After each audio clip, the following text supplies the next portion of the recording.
যে শাস্তি দিয়ে গেছে।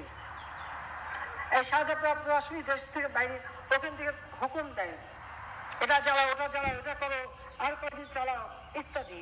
আর জামাত ইসলামী এবং বিএনপি শিবির, আপনারা জানেন যে কটা ঘটনা যতগুলি খুন খারাপি এই শিবির, বিএনপি, জামাত এরা একসাথে করেছে। একে মানে ছাত্রদের ঢাল হিসেবে ব্যবহার করা হচ্ছে।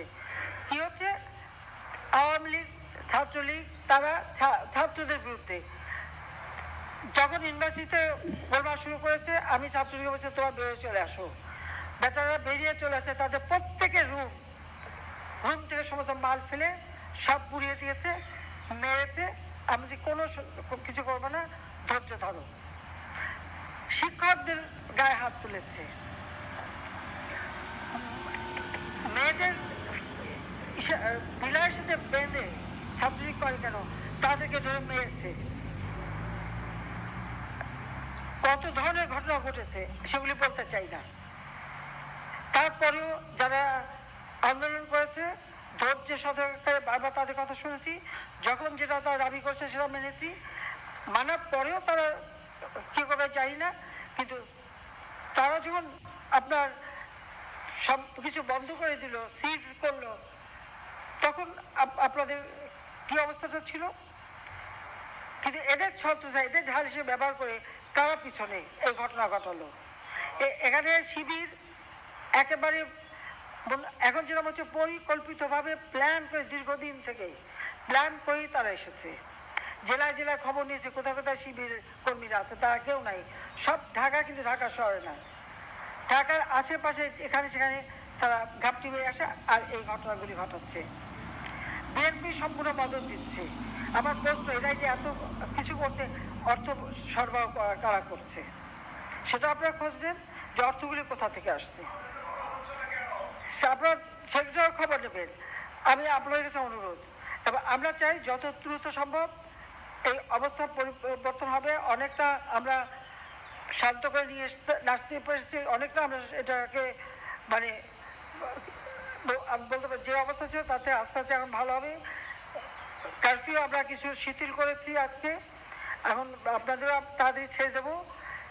যখনই সিচুয়েশন ভালো হবে সময় বুঝে বুঝে আমরা দেবো। জেলাগুলিতে আমরা বলেছি যেসব জেলা এখন তারা কোনো গোলমাল করতে পারছে না, সেই জেলাগুলি এখানে ডিসি এবং আইন শৃঙ্খলা রক্ষাকারী সংস্থা এবং সশস্ত্র বাহিনী তারা বলে বসে ঠিক করে কোথায় কত ঘন্টা কারফিউ থাকবে, কোথায় থাকবে না, সেই অধিকারটা তাদেরকে দিয়ে দিয়েছি। আর ঢাকায় আমরা সেই ব্যবস্থাই দিচ্ছি, যতটুকু ভালো হবে আস্তে আস্তে সেটাও শিথিল হয়ে যাবে।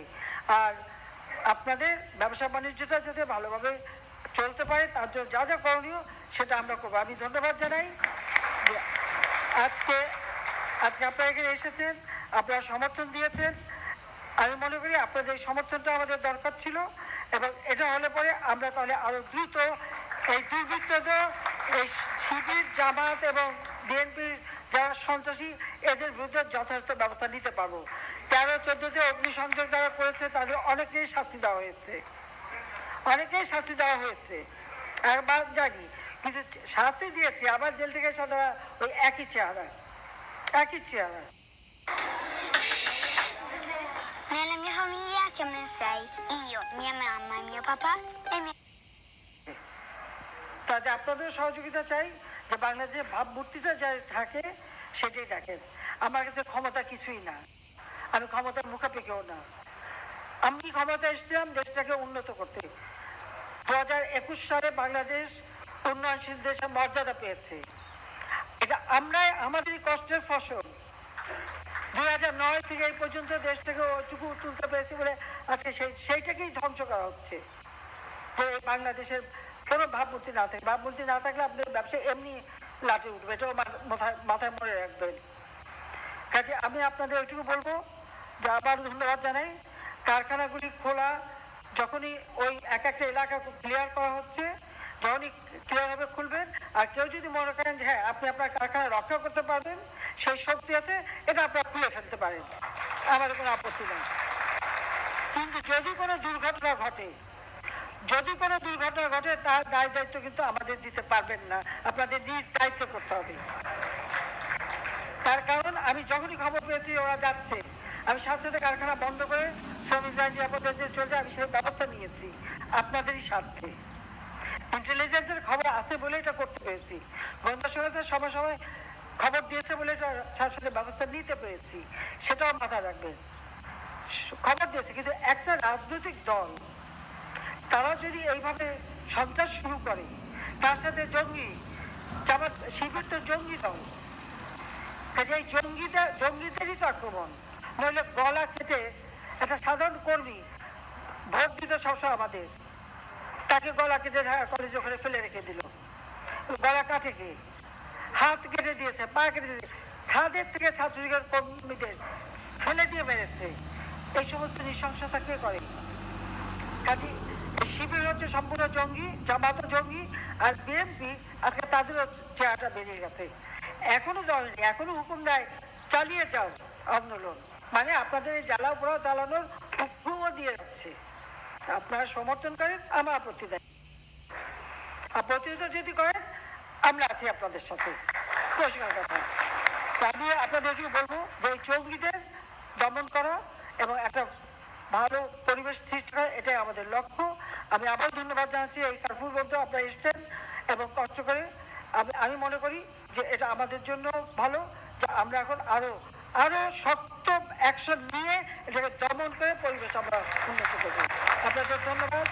আমার কাছে ক্ষমতা কিছুই না, আমি ক্ষমতার মুখাপেক্ষিও না, তবে এবার অত সহজে ছাড়া হবে না, খুব অপরিচিত কেউ না। আপনারা দেখেছেন এর সঙ্গে সমর্থন দিয়েছে বিএনপি, শাহজাহান আসামি যে গ্রেনেড হামলা করে আমাকে হত্যা করতে চেয়েছিল, এই দেশের সন্ত্রাসের রাজত্ব কায়েম করা, 10 ট্রাক অস্ত্র মামলায় যা সাজা,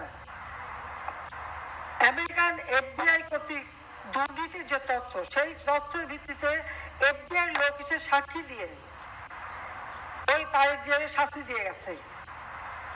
এই শাহজাহান আসামি দেশ থেকে বাইরে ওখান থেকে হুকুম দেয়, এটা জ্বালাও, ওটা জ্বালাও, এটা করো, আর কয়দিন চালাও ইত্যাদি।